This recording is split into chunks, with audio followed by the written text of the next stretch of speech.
Wala raw nakitang malaking pinsala ang NBI sa kanilang pag-iinspeksyon sa condo unit kung saan nangyari ang umano'y panghahalay kay Denise Cornejo at pambubugbog sa aktor na si Vong Navarro. Taliwas ito sa pahayag ni Cedric Lee na nag-alok pa ng pera si Navarro para sa mga napinsalang kagamitan sa unit dahil umano sa insidente. May news to go si Oscar Oida. With regards to the extortion issue, siya ang nag-offer kay Denise na babayaran niya lahat ng na-damage. So it started from 200 to 500,000. Let me go back to the condo and assess how much the damage to the properties. Sabi ko sa kanya, Bong, yung na-damage dito mga nasa almost 800 plus thousand. Pero i-round off mo na sa 1 million, including other moral damages. Ang pahayag na ito ni Cedric Lee sa kanyang panayam ng GMA News, taliwas sa nadatna ng NBI ng inspeksyon ng condominium unit kung saan umano ginahasa si Denise Cornejo at binugbog si Vong Navarro. Nakita po namin is maayos naman. So, wala namang kaming nakita na pwede namin sabihin na sira.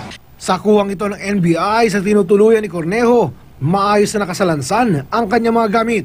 Na isang linggo pa lang nakatira sa unit nang maganap ang umano'y panggagahasa sa kanya at pambugbog kay Navarro. Sa salamin, nakasulat ang mga rules ng dalaga para sa sarili.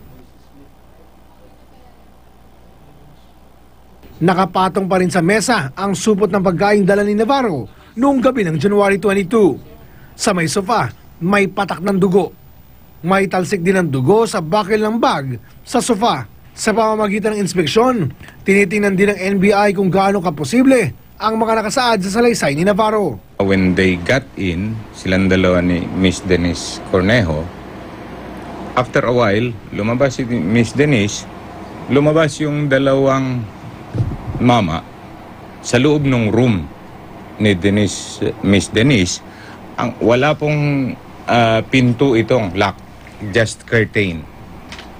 So, paglabas, mayroong isa nakatutok na yung baril sa kanya.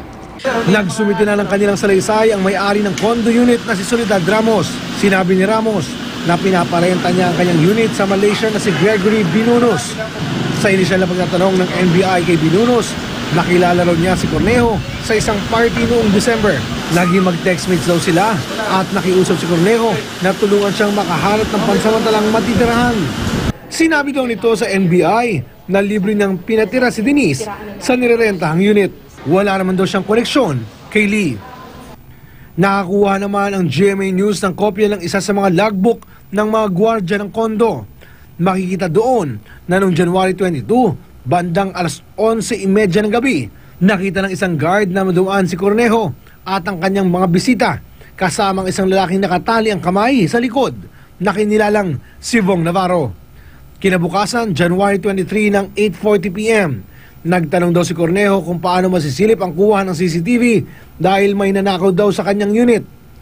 Alas 10:30 ng gabing yon, dumating si Binunos para makiusap sa maintenance ng kondo na palitan ang mga lock sa unit. Sa mga ipinasubpina ng NBI kaugnay ng insidente, tanging si Zemer Raz o may tunay na pangalang Simeon Raz Jr. ang di pa nagpapakita. Binisita si Navarro sa ospital kahapon ng direktor na si Joyce Bernal. Ayon kay Bernal, 4 na beses na niyang binisita sa ospital ang aktor at sa tingin niya, malaki ang ibinuti ng kondisyon nito.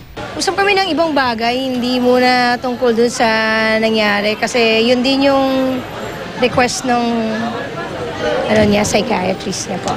I think the trauma is still there pero nakakapag-usap na, nakakapagkwento na. Kasamang bumisita ni Bernal ang ilang non-showbiz friends si Navarro, pati ang girlfriend nito. Oscar Oida, GMA News.